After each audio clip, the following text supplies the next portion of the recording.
ဒီနေ့မှာတော့ကျမရဲ့ daily makeup tutorial လေးကိုတင်ပေးမှာဖြစ်ပါတယ်။အရင်အမေများကြရဲ့ daily sunscreen ဘာသုံးလဲဆိုတော့ Beauty of Joseon ရဲ့ဒီ water based sunscreen လေးကိုသုံးပါတယ်။သူကအရင် lightweight ဖြစ်ပြီးတော့ white cast သုံးရမကြမ်းပါဘူး။သူက all skin type သုံးလို့အဆင်ပြေပါတယ်။ foundation ကိုဒီရော concealer တစ်ခုပဲသုံးထားပါတယ်။ပြီးရင်တော့ Hela က setting spray လေးကို puff ပေါ်မှာဖြန်းပြီးတော့ဒီလို blend လုပ်လိုက်တယ်ပေါ့နော်။ဒါ Hela ရဲ့ hack တစ်ခုပါ။လုပ်လိုက်ခြင်းအပြင် foundation လေးကပိုကြည့်ရပေါ့နော် blush ကိုရော Huda Beauty ကသုံးထားပါတယ် control အတွက်ဒီ Judy Doll ကဒီ control palette လေးက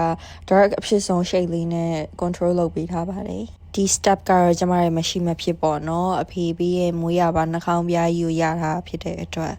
ဒီဟာမပိုင်ကျမရဲ့မျက်နှာဘာလို့နေလို့လိုနေမှမသိပါဘူး Judy Doll ကသုံးမှုသမျှ Chinese makeup brand တွေမှာအကောင်းဆုံးပေါ့နော်ပြီးရင်တော့ကောက်ဆက်အသေးလေးနဲ့မြစ်တောင်ကော့ပေးလိုက်ပါတယ် mascara ကိုလည်းဒီ Judy Doll ကဒီ magnet ဒီ mascara လေးကိုသုံးထားပါတယ်ဟိုကလေဒီသူ့ရဲ့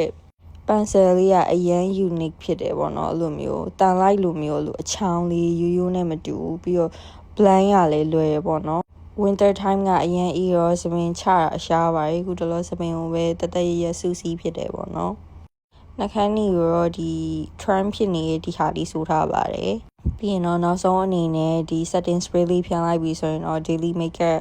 tutorial လေးကပြီးသွားပါပြီရှင်။ Hela makeup အထူးကြီးလိမ့်ရတာတိတ်မကြိုက်တာမဟုတ်ဘူးကွာအချိန်မရှိတော့ဒီလောက်ပဲပြင်ဖြစ်တာပါ။အခု Hela ပြင်ပြထားတာဆိုရင်ဒါ15မိနစ်လောက်ပဲကြာရပေါ့နော်။ကဲပြင်သွားလိုက်ပါဦးမယ်တတ်တာ။